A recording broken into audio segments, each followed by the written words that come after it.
સુરતમાં ખાડી પૂરના કારણે સતત ત્રીજા દિવસે પણ બરબાદીના દ્રશ્યો જોવા મળ્યા। 3 દિવસથી લોકો ઘરમાં રહેવા માટે મજબૂર બન્યા છે। પર્વત પાટિયા વિસ્તારની અનેક સોસાયટીઓ પાણીમાં ગરકાવ થઈ છે, ત્યારે દર વર્ષની સમસ્યાથી લોકો અકળાઈ ઉઠ્યા છે। વરસાદી પાણી ભરાવાની સમસ્યાથી કાયમી ઉકેલ મળે તેવી લોકો માંગ કરી રહ્યા છે। 10થી વધુ સોસાયટીઓમાં હજુ પણ વરસાદી પાણી ભરાયેલા છે। 5000થી પણ વધુ લોકો ત્રીજા દિવસે પરેશાની વેઠવા માટે મજબૂર બન્યા છે। 3 દિવસ વીતી ગયા છે, પણ હજુ સુધી આ પૂરના પાણી એ સોસાયટીઓમાંથી ઓસર્યા નથી। ખાડીપુરની બરબાદીના અમે આપને નુકસાનીના આ દ્રશ્યો ટીવી સ્ક્રીન ઉપર બતાવી રહ્યા છીએ।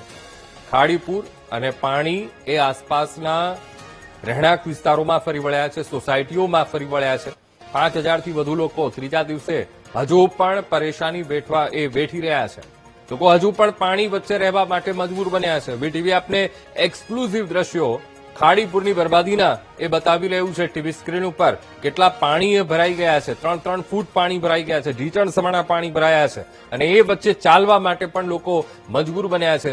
જીવન જરૂરિયાતની વસ્તુઓ કેવી રીતે લેવા જવી એ પણ એ લોકો માટે સૌથી મોટો પ્રશ્ન બન્યો છે। ટ્રેક્ટરનો સહારો લેવો પડે એ પ્રકારની પરિસ્થિતિનું નિર્માણ આ વિસ્તારમાં થયું છે। સુરતમાં ખાડીપુરનો આજે ત્રીજો દિવસ છે અને હજુ પણ પાણી ઓસર્યા નથી। અનેક એવા વિસ્તારો જે છે તે ખાસ કરીને હજી ખાડીપુરની સમસ્યાનો સામનો કરી રહ્યા છે। સુરતના અત્યારે આપણે જે વિસ્તાર છે તે પર્વત પાટિયા ગોળાદરા સહિતનો આ વિસ્તાર છે, અને ત્યાં અત્યારે જોઈ શકાય છે કે કમરથી ઘૂંટણ સુધીના પાણી જે છે, અને આ વચ્ચે અનેક સોસાયટીઓ રહીશો જે છે તે રહેવા માટે મજબૂર થયા છે અને કેદ થઈ ચૂક્યા છે। અનેક મોટા જે બિલ્ડિંગ્સો આવ્યા છે તેના લોકો જે છે તે આ પાણીના વચ્ચે રહેવા માટે કેદ થયા છે। ત્યારે આજે ત્રીજા દિવસે જે ધારાસભ્ય સંદીપ દેસાઈ જે છે અને સુમુલ ડેરીના ડિરેક્ટર જે છે તે અત્યારે લોકોને જે જીવન જરૂરિયાત વસ્તુ જે છે તે દૂધની સેવા કરવા માટે પણ પહોંચ્યા છે। તો બીજી તરફ અત્યારે લોકો જે છે તે આ રીતે ખાડીપુરના આ પાણીમાં કેદ થઈ ગયા છે, અને 15 દિવસમાં આ વખતે બીજી વખત ખાડીપુરની સમસ્યાનો સામનો કરવો પડી રહ્યો છે। આ તમને અત્યારે તમામ દ્રશ્ય બતાવવાનો પ્રયત્ન કરી રહ્યા છે।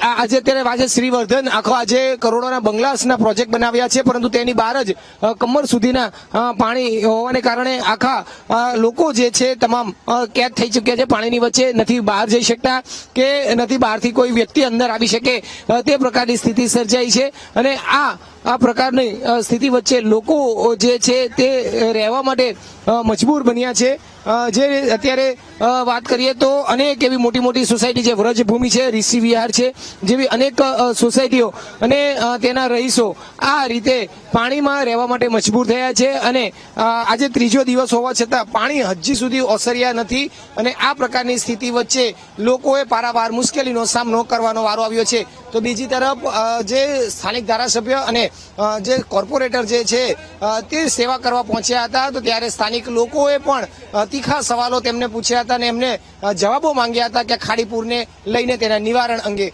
પરંતુ માત્ર આ વખતે પણ તેમને આશ્વાસન મળ્યું છે। હવે આ આશ્વાસન ક્યાં સુધી પૂરું થાય છે તે એક મહત્વનો વિષય બની રહે છે। કેમેરામેન દેવેશ સોલંકી સાથે ધ્રુવ સોમપુરા, વીટીવી ન્યૂઝ, સુરત।